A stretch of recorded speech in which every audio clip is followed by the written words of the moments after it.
എല്ലാവർക്കും നമസ്കാരം. നിത്യാനന്ദ യോഗ കേന്ദ്രത്തിന്റെ പുതിയൊരു വീഡിയോയിലേക്ക് ഏവർക്കും സ്വാഗതം. നമ്മൾ ഇതുവരെയുള്ള ക്ലാസ്സുകളിൽ 50 വയസ്സിന് മുകളിലേക്കുള്ള വ്യക്തികൾക്ക് പരിശീലിക്കാവുന്ന സൂക്ഷ്മ വ്യായാമങ്ങളും വളരെ ലളിതമായ യോഗാസനങ്ങളുമായിരുന്നു പരിശീലിച്ചിരുന്നത്. ഇനി നമുക്ക് ഓരോ ദിവസവും ഓരോ പ്രാണായാമം പരിചയപ്പെടാം.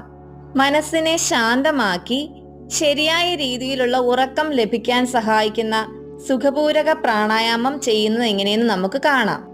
ഇത് ചെയ്യുന്നതിനായിട്ട് സുഖമായി നട്ടെല്ല് നിവർന്നിരിക്കാൻ പറ്റുന്ന ഒരവസ്ഥ ഓരോരുത്തരും തിരഞ്ഞെടുക്കുക. ഇനി ഇരു കൈപ്പത്തികളും അതത് വശത്തെ കാൽമുട്ടുകളിൽ മലർത്തി വെക്കുകയും ചൂണ്ടുവിരലും തള്ളവിരലും പരസ്പരം ചേർത്ത് വെക്കുകയും ചെയ്യുക. ഈ രീതിയിൽ വിരലുകൾ പിടിക്കുന്നതിനെ ചിന്മുദ്ര എന്നാണ് പറയുന്നത്. ഈ നിലയിൽ നട്ടെല്ല് നിവർന്നിരുന്നതിന് ശേഷം മൂക്കിന്റെ ഇരുദ്വാരങ്ങളിലൂടെയും ശ്വാസം ഉള്ളിലേക്ക് എടുക്കുകയും ശ്വാസത്തെ പുറത്തേക്ക് വിടുകയും ചെയ്യാവുന്നതാണ്.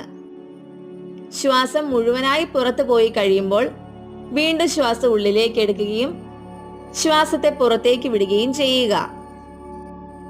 ഇരു കണ്ണുകളും അടച്ചു വെച്ച് പരിശീലിക്കേണ്ടവർക്ക് അങ്ങനെ പരിശീലിക്കാം. ഇതേ രീതിയിൽ 7-8 തവണ പരിശീലിക്കാവുന്നതാണ്.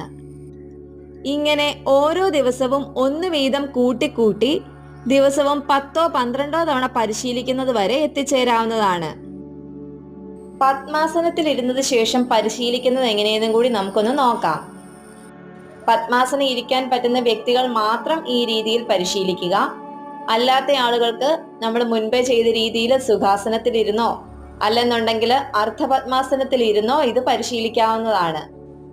താഴെ ഇരിക്കാൻ പറ്റാത്ത വ്യക്തികൾക്ക് കസേരയിൽ ഇരുന്നാണെങ്കിലും ഇത് പരിശീലിക്കാം.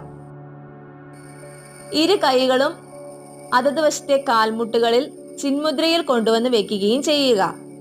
ഏതവസ്ഥയിലാണോ ഇരിക്കുന്നത് ആ അവസ്ഥയിൽ നട്ടെല്ല് നിവർന്നിരുന്നതിന് ശേഷം മൂക്കിന്റെ ഇരുദ്വാരങ്ങളിലൂടെയും ശ്വാസം ഉള്ളിലേക്ക് എടുക്കുകയും ശ്വാസം പുറത്തേക്ക് വിടുകയും ചെയ്യാവുന്നതാണ്. ഇതേ രീതിയിൽ 7-8 തവണ പരിശീലിക്കുക.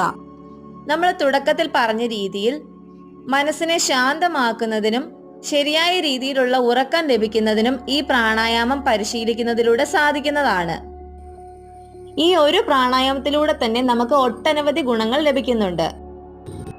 അതൊക്കെ എന്തെന്നും കൂടി നമുക്ക് നോക്കാം. ശ്വാസകോശത്തിലെയും ശ്വാസനാളത്തിലെയും മൂക്കിലെയും കഫത്തെ ഇളക്കിക്കളയുന്നതിന് ഈ പ്രാണായാമം ചെയ്യുന്നത് മൂലം സാധിക്കുന്നു.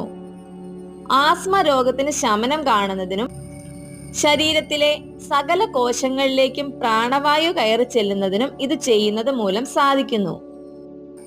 മുഖം പ്രസന്നമാകുന്നതിനും മുഖകാന്തി വർദ്ധിച്ചു വരുന്നതിനും അതേപോലെ തന്നെ വിഷാദത്തിനും ഉന്മാദാവസ്ഥയ്ക്കും കുറവ് കാണുന്നതിനും സാധിക്കുന്നു. ഇത് പരിശീലിക്കുന്നത് മൂലം ലഭിക്കുന്ന മറ്റൊരു ഗുണമാണ് ശരീരത്തിലെ ഊഷ്മാവിനെ ഒരേ തോതിൽ തന്നെ നിലനിർത്തുന്നതിന് ഇത് വളരെയധികം സഹായിക്കുന്നതാണ്. ത്രിദോഷങ്ങളായ വാതം, പിത്തം, കഫം എന്നിവയെ സന്തുലിതമായി നിലനിർത്തുന്നതിനും ഈ ഒരു പ്രാണായാമം പരിശീലിക്കുന്നതിലൂടെ സാധിക്കുന്നതാണ്.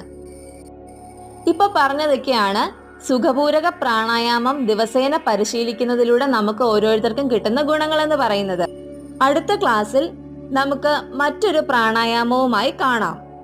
വീഡിയോ ഇഷ്ടപ്പെട്ടിട്ടുണ്ടെങ്കിൽ ലൈക്കും ഷെയറും സബ്സ്ക്രൈബും ചെയ്യാൻ മറക്കരുത്. ലോകാ സമസ്ത സുഖിനോ ഭവന്തു.